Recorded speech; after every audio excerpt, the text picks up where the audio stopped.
مباركا فيه. الحمد لله الذي هدانا لهذا وما كنا لنهتدي لولا أن هدانا الله. وأشهد أن لا إله إلا الله وحده لا شريك له وأشهد أن محمدا عبده ورسوله. أما بعد. محترم و مکرم سامعین و خواتین حضرات، آج اللہ کی توفیق سے سورۃ النساء مکمل ہوئی ہے اور اس کے ساتھ ساتھ کچھ رکوع سورۃ المائدہ کے ہم نے قاری صاحب سے سنے ہیں۔ اللہ ذوالجلال والاکرام یہ سننا اور سنانا اپنی مہربانی سے قبول و منظور فرمائے۔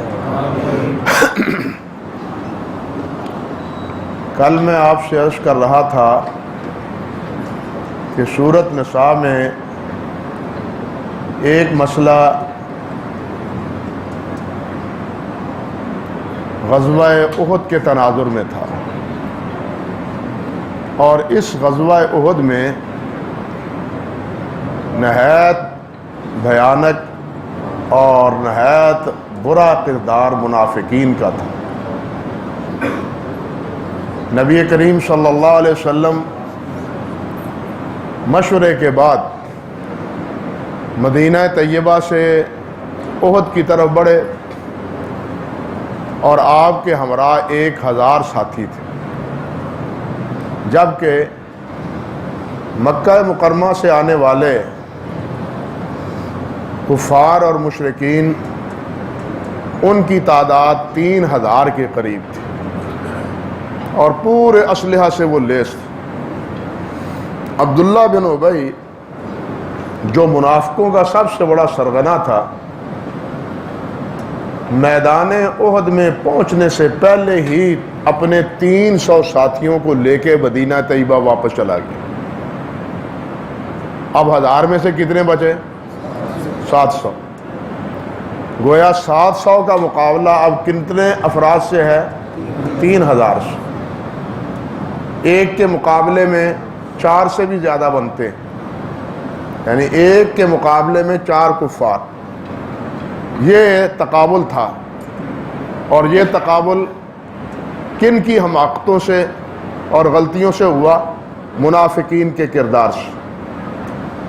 منافقین کسی صورت نبی کریم حضرت محمد رسول اللہ صلی اللہ علیہ وسلم کی اطاعت اور فرم برداری کو قبول نہیں کرتا تھا۔ یہی وجہ ہے کہ اس سورۃ نساء میں 3-4 مرتبہ اللہ کے رسول صلی اللہ علیہ وسلم کی اطاعت کا حکم، اور مخاطب بھی بالخصوص یہی منافق، اور انہیں کہا جاتا ہے کہ اللہ اور اللہ کے رسول کی اطاعت کرو۔ رسول اللہ تمہیں جس کی طرف بلاتے ہیں اس کی فرمانبرداری کرو، لیکن وہ یہ بات ماننے کے لیے تیار نہیں تھے، حتیٰ کہ یہاں تک فرما دیا کہ اللہ کے رسول اور ان کے ساتھ اہل ایمان ایک طرف، اور اس کے مد مقابل دوسری طرف جو ہے یہ جو دوسرا راستہ اختیار کرتے ہیں، وَمَن يُشَاقِقِ الرَّسُولَ مِن بَعْدِ مَا تَبَيَّنَ لَهُ الْهُدَىٰ وَيَتَّبِعْ غَيْرَ سَبِيلِ الْمُؤْمِنِينَ نُوَلِّهِ مَا تَوَلَّىٰ وَنُصْلِهِ جَهَنَّمَ۔ یہ معلوم ہو جانے کے بعد کہ اللہ کی رسول کا طریقہ یہ ہے، اللہ کے رسول کا عمل یہ ہے، مومنوں کا عمل، صحابہ کرام کا یہ عمل ہے، یہ بات واضح ہو جانے کے بعد اب پھر کوئی اور راستہ اختیار کرنا، کسی اور راستے کو قبول کرنا، اسی کو اللہ سبحانہ و تعالیٰ نے منافقت سے تعبیر کیا ہے۔ یہ منافقت بھی ہے اور کفر بھی۔ یہی وجہ ہے کہ منافقوں کو کافروں کے ساتھ اللہ ذوالجلال نے رکھا ہے قرآن مجید میں، اور سزا کے اعتبار سے، انجام کے اعتبار سے بھی اسی صورت میں اللہ ذوالجلال نے آگے آ کے فرمایا ہے کہ فی الدرک الاسفل من النار، کہ کافر تو جہنم میں ہے، یہ جہنم کے نچلے گڑھے میں۔ ان کے کردار کا جنگ میں بھی اس کی مذمت، اور دیکھنے کے لیے، دکھانے کے لیے لوگوں کو، بعض لوگوں کو اپنے آپ اپنے بارے میں تسلی اور تشفی دلانے کے لیے کہ ہم بھی تمہارے ساتھی ہیں، وہ نماز پڑھتے ہیں، لیکن نماز کیسی پڑھتے ہیں؟ اذا قاموا الی الصلاۃ قاموا کسالى، جب نماز کے لیے کھڑے ہوتے ہیں تو بڑے سستی کا مظاہرہ کرنے والے، دھیان، توجہ، اطمینان وہ انہیں نصیب ہی نہیں ہوتا۔ یذکرون اللہ الا قلیلا، نماز پڑھتے ہیں تو بہت ہی تھوڑا اللہ کو یاد کرتے۔ حدیث میں آتا ہے نبی علیہ الصلوۃ والسلام نے ارشاد فرمایا کہ منافق کی نماز ایسے ہے، وہ بیٹھا رہتا ہے، سورج جب غروب ہونے کے قریب آتا ہے تو بھاگتا ہے مسجد کی طرف، لبکتا ہے مسجد کو، اور مسجد میں جا کے کوے کی طرح چند ٹھونگے لگا کے بھاگنے کی کوشش کرتا ہے۔ اسی کو قرآن مجید نے کہا ہے لا یذکرون اللہ الا قلیلا، کہ اللہ ذو الجلال کا بہت تھوڑا ذکر کرتے ہیں، بس نماز کھڑے ہوئے، جھک گئے، زمین پہ سر رکھا، پھر اٹھ گئے، نہ پوری طرح تسبیحات، نہ پوری طرح قرات، نہ نماز میں کوئی انہماک۔ یہ تصویر کھینچی ہے اسی سورۃ نساء کے 5ویں پارے کے اختتام پر اللہ سبحانہ و تعالیٰ نے منافقین کی اس نماز کا۔ اللہ ایسی نماز سے ہمیں محفوظ رکھے۔ اگلے دن بڑا افسوس ہوا، ایک جگہ نماز پڑھنے کا اتفاق ہوا، نماز پڑھنے کا اتفاق ہوا، آپ اندازہ کریں اور یقین بھی جانیں، کیونکہ بہت کم ساتھی اس قسم کی بات کو سیریس سے لیتے ہیں۔ وہ کہتے ہیں ایسا کیسے ہو سکتا ہے؟ نماز پڑھی میرے ساتھ، میں ساتھ تھا، قریب تھا، بال رکھے ہوئے ہیں، آج کل بالوں کی کٹنگ بھی بڑی مصیبت بنی ہوئی ہے، ایک نیا کٹ آ گیا ہے بالوں کا، دیکھا ہے نا آپ نے بھی، یہاں صرف ہے، باقی سب مڑے ہوئے، اس کو قضا کہتے ہیں حدیث میں، اور اس کی نبی علیہ الصلوۃ والسلام نے ممانعت فرمائی، منع فرمایا کہ یہ قضا نہ کرو، یہ غیر مسلموں کا شعار ہے، نبی علیہ السلام نے فرمایا۔ ہمیں کیا کسی کا شعار ہے تو یا نہیں ہے، غیر مسلموں کا ہو، جس کا ہو، ہمیں اچھا لگتا ہے لہذا ہم اس کو قبول کرتے ہیں۔ یعنی اب ہمارا حال یہ ہے کہ ہماری پسندیدگی اپنی ہے، اللہ اور اللہ کے رسول کی پسندیدگی کا مسئلہ ہی ختم ہو کے رہ گیا ہے۔ اللہ کے رسول کسی بات سے منع کریں، روک دیں، اس کی کوئی پرواہ نہیں ہے، ہمیں پسند آنا چاہیے، ہمیں اچھا اور بھلا لگنا چاہیے۔ آپ بتلائیے یہ بھی کوئی دین ہے؟ یہ بھی کوئی ایمان ہے؟ بھائی دین ایمان کا نام یہ ہے کہ جو چیز اللہ اور اللہ کے رسول فرما دے اس کو آمنا و صدقنا، سمعنا و اطعنا، ہم اس کی اطاعت کریں گے، ہم اس کو مانیں گے۔ لیکن اگر من میں نہ آئے، پسند نہ آئے، جی کو نہ بھائے اور اس کو چھوڑ دیں، یہ کیسا ایمان ہے، کیسا ایمان ہے اور کیسا اسلام؟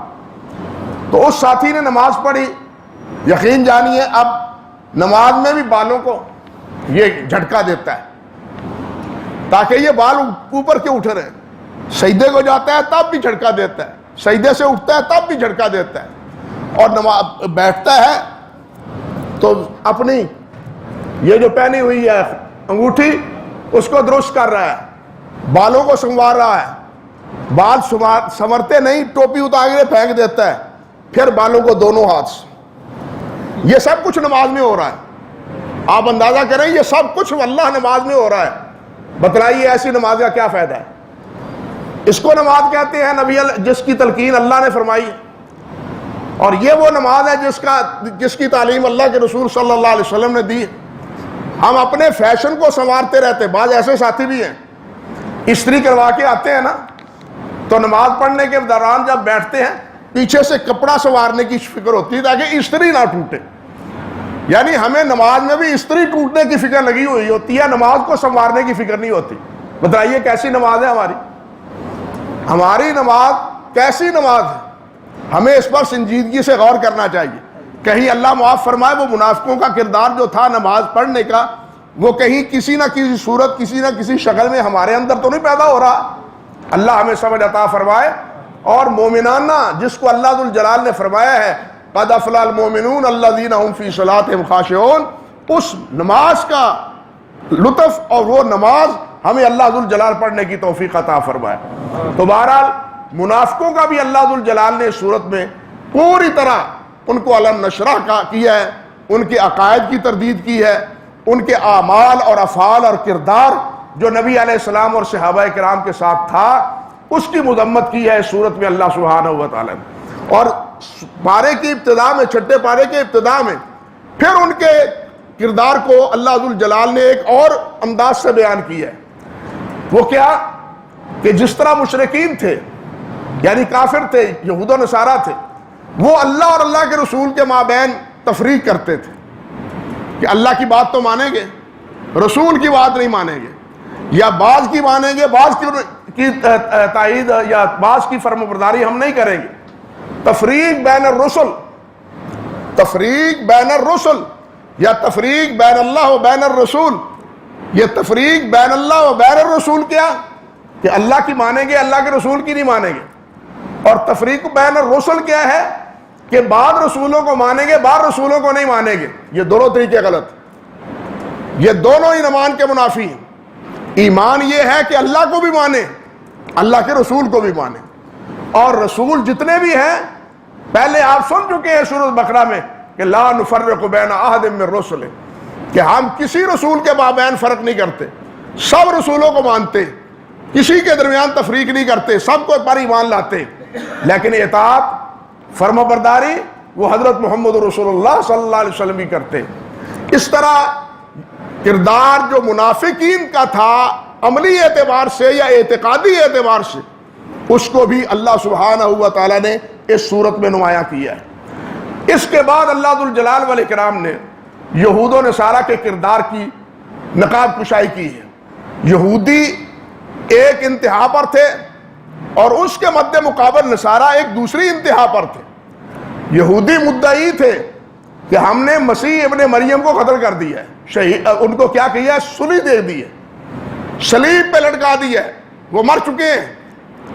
وہ یہ ہے مد مقابل نصارہ کیا کہتے ہیں کہ نہیں جی عیسیٰ علیہ السلام تو الہ ہے، عیسیٰ علیہ السلام کیا ہے، الہ ہے، وہ معبود ہیں، ان کی عبادت کرنی چاہیے، ان سے ہر چیز طلب کرنی چاہیے، اولاد دے سکتے ہیں، شفا دے سکتے ہیں، بگڑی سنوار سکتے ہیں۔ انہوں نے عیسیٰ علیہ السلام کی یہ انتہا یعنی افراط اور تفریط دونوں کی اللہ ذوالجلال نے مذمت کی۔ اللہ نے فرمایا عیسیٰ علیہ السلام کو تم سلی کا دعویٰ کرتے ہو، ما قتلوہ وما صلبوہ، قتل کرنا تو کجا، عیسیٰ علیہ السلام کو تو سلی پہ ہی نہیں چڑھایا گیا، یہ تمہاری بھول ہے، تمہاری غلطی ہے، تمہاری غلطی ہے، ولیکن شبہ لہم، تمہارے ہاں ایک آدمی ایسا عیسیٰ علیہ السلام کی شکل کا، اللہ نے اس کی شکل من وان عیسیٰ علیہ السلام کی بنا دی، تم نے سمجھا یہ عیسیٰ علیہ السلام ہے اور اس کو سلی پہ لٹکا دیا اور کہہ دیا کہ ہم نے عیسیٰ علیہ السلام کو قتل کر دیا۔ اللہ فرماتے ہیں کہ نہیں، غلط کہتے ہو، عیسیٰ علیہ السلام قتل نہیں ہوئے، بلکہ قتل ہونا تو گزارا، صلیب پہ لٹکایا ہی نہیں ہے۔ دوسری طرف نصارہ کی تردید ہے جو عیسیٰ علیہ السلام کی عبادت کرتے تھے۔ اللہ ذوالجلال نے فرمایا تم عبادت کرتے ہو ان کی، حالانکہ ان کی زندگی اللہ کی بندگی کی زندگی تھی۔ لن یستنکف المسیح ان یکون عبدا للہ ولا الملائکۃ المقربین، عیسیٰ علیہ السلام اس میں کوئی آر محسوس نہیں کرتے، کوئی خفت محسوس نہیں کرتے، اس میں اپنی کوئی کمی یا اپنی لہائی وہ نہیں سمجھتے کہ میں اللہ کا بندہ ہوں، نہیں، بلکہ وہ اپنی عبودیت اور اپنی بندگی میں فخر سمجھتے ہیں۔ لن یستنکف المسیح ان یکون عبدا للہ، مسیح بھی اور ملائکہ بھی جو مقربین فرشتے ہیں وہ بھی، وہ سب کے سب کیا کہتے ہیں، ہم اللہ کے بندے ہیں۔ مسیح علیہ السلام کی ابدیت تو ایسی ہے، ایسی ابدیت ہے کہ ماں کے گود میں بھی پڑے ہوئے اللہ ذوالجلال نے ان کی زبان سے یہی نکلوایا تھا، انی عبداللہ، انی عبداللہ، میں اللہ کا بندہ ہوں۔ بچپن سے روز اولی پہلا جملہ جو ان کی زبان سے نکلا تھا وہ یہ تھا کہ میں اللہ رب العزت کا کیا ہوں، بندہ ہوں۔ تو عیسیٰ علیہ السلام کے بارے میں دونوں کے افراط اور تفریط کی اس سورت کے آخری آیات میں تردید ہے کہ اللہ ذوالجلال عیسیٰ علیہ السلام الہ نہیں ہے بلکہ وہ کیا ہے، بندے ہیں اللہ ذوالجلال کے۔ اور یہ بات یاد رکھنی چاہیے کہ کسی کو بندہ کہنا عبد کہنا دین کی اصطلاح میں یہ اس کی قطعاً توہین نہیں ہے بلکہ سب سے بڑی عزت، توہین نہیں ہے بلکہ سب سے بڑی عزت ہے۔ نبی کریم صلی اللہ علیہ وسلم سے مروی ہے، رسول اللہ صلی اللہ علیہ وسلم نے فرمایا ان اللہ اتخذنی عبدا قبل ان یتخذنی رسولا، اللہ ذوالجلال نے مجھے رسول بنانے سے پہلے اپنا بندہ بنایا ہے، پہلے میں بندہ ہوں پھر رسول ہوں۔ ہم کلمہ کیا پڑھتے ہیں؟ وَأَشْهَدُ أَنَّ مُحَمَّدًا عَبْدُهُ وَرَسُولُهُ، یہ اسی آپ کے فرمان کا مدر ہے کہ حضرت محمد رسول اللہ اس پر ایمان لاتے ہیں جو اللہ کے بندے ہیں اور اللہ کے کیا ہیں؟ رسول ہیں۔ اس لیے بندہ ہونا، خدا اللہ ذوالجلال ہمیں اپنا بندہ بنا لے، یہ تو بہت بڑے فخر کی، اعزاز کی بات ہے کہ کسی کو اللہ سبحانہ و تعالیٰ بندہ اپنا بنا لے اور انسان بندگی میں انسان اپنی زندگی گزار دے۔ تو اس طرح دونوں کی تردید اللہ سبحانہ و تعالیٰ نے کی۔ اس کے بعد سورۃ المائدہ ہے۔ سورۃ المائدہ میں ایک تو اللہ ذوالجلال نے اتمام دین کا تذکرہ کیا ہے، اور اتمام دین کے ساتھ ساتھ اللہ ذوالجلال نے حلت و حرمت کے جو مسائل ہیں کھانے پینے کے حوالے سے کہ کون کون سے جانور کھا سکتے ہو، کن کا گوشت کھا سکتے ہو، کن کا گوشت نہیں کھا سکتے، یہ مسائل بیان کیے ہیں، اور کن کے گھر سے کھا سکتے ہو، کن کے گھر سے نہیں کھا سکتے، یہ بھی تفصیل اللہ سبحانہ و تعالیٰ نے بیان کی ہے۔ کھانے کی طہارت اور پاکیزگی کے ساتھ ساتھ اللہ سبحانہ و تعالیٰ نے اس ظاہری جسم کی طہارت اور پاکیزگی کا بھی تذکرہ کیا، وضو کی صورت میں اور تیمم کی صورت میں، تاکہ یہ مسلمان کھائے تو وہ بھی پاک کھائے اور ظاہری جسم رہے تو وہ بھی پاک صاف رہے۔ ظاہری جسم بھی پاک صاف، پانی نہیں ہے، پانی نہیں ہے تیمم کر لو، بیماری ہے تیمم کر لو۔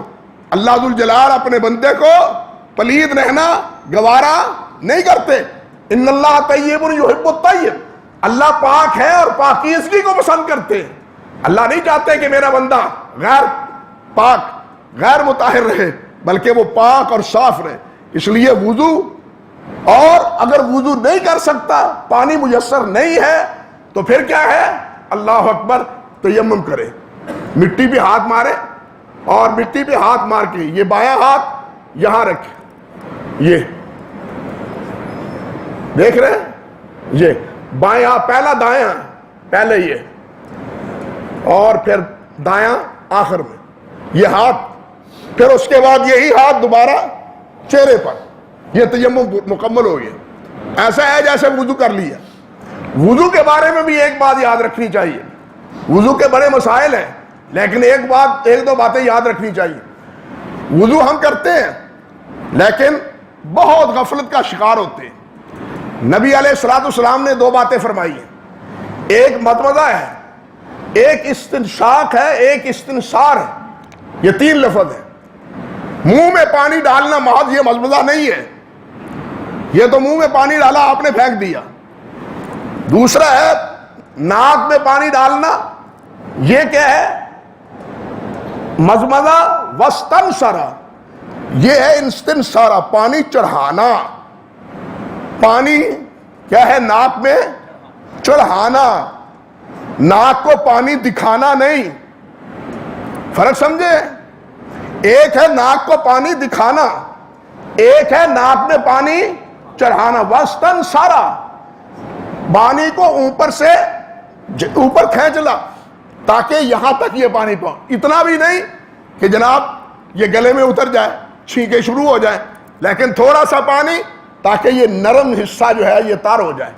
جب یہ نصف حصہ تار ہو جائے، ثم استنثر، پھر اس کو جھاڑنا ہے، پھر اس کو کیا ہے؟ جھاڑنا ہے۔ یہ دو حکم ہیں، پانی کو پہلے ناک میں کھینچنا، پھر جو پانی ناک میں آیا ہے اس کو صاف کرنا۔ ہمیں غور کرنا چاہیے کہ ہم اسی طرح کرتے ہیں یا ہم پانی صرف ناک کو دکھاتے ہیں، کام مکمل ہو گیا، لیکن یہ وضو درست نہیں ہے۔ وضو تب ہے پانی منہ میں ڈالیں، اور پانی منہ میں ڈال کے اس کو پانی کو ہلائیں تاکہ منہ کی علائش ساری وہ دور ہو جائے۔ صرف پانی کا گھونٹ بھر کے نیچے پھر بہا دینا یہ مضمضہ نہیں ہے، یہ مضمضہ نہیں ہے۔ مضمضے کا تقاضا یہ ہے کہ منہ میں پانی ڈال کے منہ کو پانی کو ہلایا جائے، حتیٰ کہ آپ نے فرمایا بالغ فالمضمضہ والاستنشار الا ان تکون صائما، روزے دار نہیں ہو روزے کی صورت میں مبالغہ نہ کرو، روزے کی صورت میں مبالغہ نہ کرو، لیکن جب روزہ نہ ہو تو پھر وضو کرنے، گلا یعنی کلی کرنے میں اور ناک میں پانی ڈالنے میں مبالغہ کرو، وہاں مبالغہ کا بالغو، مبالغہ کرو۔ ہم کیا کرتے ہیں؟ ہمیں سوچنا چاہیے۔ تو بہرحال طہارت کا حکم دیا ہے، یا ایھا الذین آمنوا اذا قمتم الی الصلاۃ فاغسلوا وجوہکم۔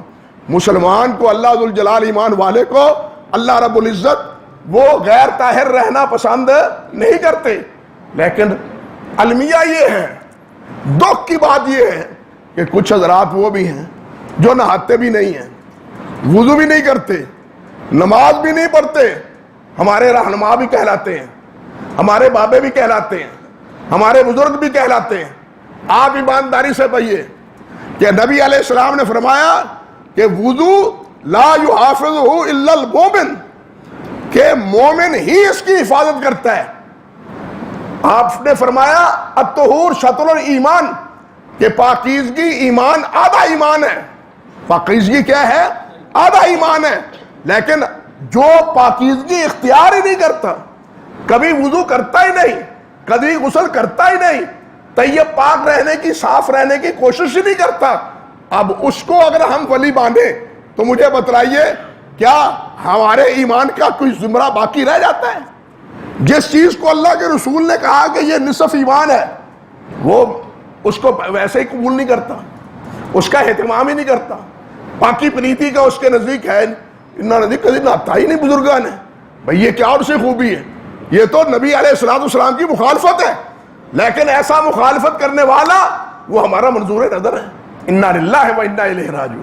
بھائیو، اللہ سبحانہ و تعالیٰ اس مومن کو پاک صاف، خوراک بھی پاک صاف، جسم بھی پاک صاف، اللہ ہمیں حلال ہی کھانے کی توفیق دے، اور جو بدن میں جائے وہ پاک اور صاف جائے، اور ہمارا جسم بھی ہمیشہ پاک اور صاف رکھے۔ وآخر دعوانا الحمدللہ رب العالمین۔